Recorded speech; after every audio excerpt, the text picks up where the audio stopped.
Hi hello नमस्कार. तर तुम्हाला असं वाटत असेल इथं पाणी का उकळत ठेवलं आहे, तर मला आली थोडीशी जुनी आठवण.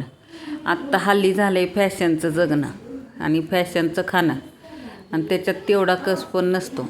कधी कधी काही रेसिपीमध्ये असतो छान, पण त्यावेळेला पटकन आईला भूक लागली म्हटलं ना, आणि उन्हाळ्याचे दिवस असले तर हातावरनं वळलेल्या शेवया असायच्या, आणि हातानं वळलेल्या शेवया त्यासाठी पाणी आई लगेच पटकन चुलीवर उकळत ठेवायची. आता पटकन बटाणात दाबलं की गॅस चालू होतोय.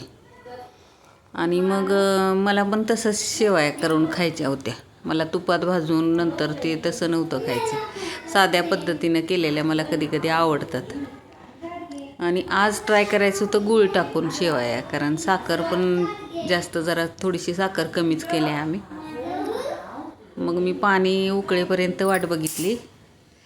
शेवया त्याच्यात उकळल्यावर शेवया टाकल्या, आणि जे वरती पाणी राहतंय ना, ते एक उकळी आल्यावर हळूच नितळून काढलं, आणि राहिलेल्या ह्याच्यात गूळ टाकला, आणि ताटात घेतल्यावर मग त्याच्यावर तूप आणि दूध सोडलं.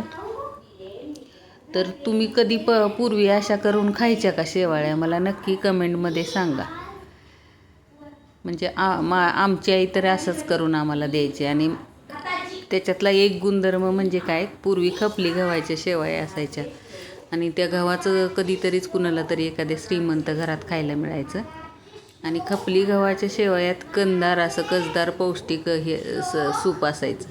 मग हे जे वरचं पाणी आहे ना, ते ताटात द्यायचं. जर कधी थंडीचं पावसातनं भिजून वगैरे आलं तर ते शेवयाचं पाणी घसा वगैरे दुखायला लागला तर ते नितळलेलं शेवयाचं पाणी द्यायचे.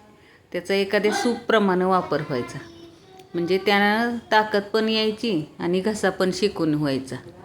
आणि हे जरी कधी कोण म्हणलं ना की माझा जरा घसा दुखतोय किंवा थोडीशी कणकण आल्या, तर पूर्वीची लोक असं शेवया उकळायचीत, आणि त्याच्यातलं 1-1.5 कप जे नितळून पाणी राहतंय ना, ते प्यायला द्यायचीत.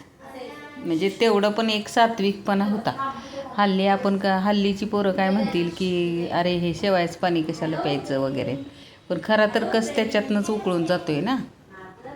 तर मला ते गूळ, तूप आणि दूध टाकून शेवया करायच्या होत्या. तुम्ही कधी जर अशा केल्या असल्या तर नक्कीच मला कमेंटमध्ये सांगा, आणि एकदा अशा पण कधीतरी साध्यापणानं करून खावा. अशा पण कधीतरी छान होतात. आणि जोपर्यंत शेवया आहेत तोपर्यंत मॅगीपेक्षा तर 100 पटीने चांगलं असं मला वाटलं. तर धन्यवाद.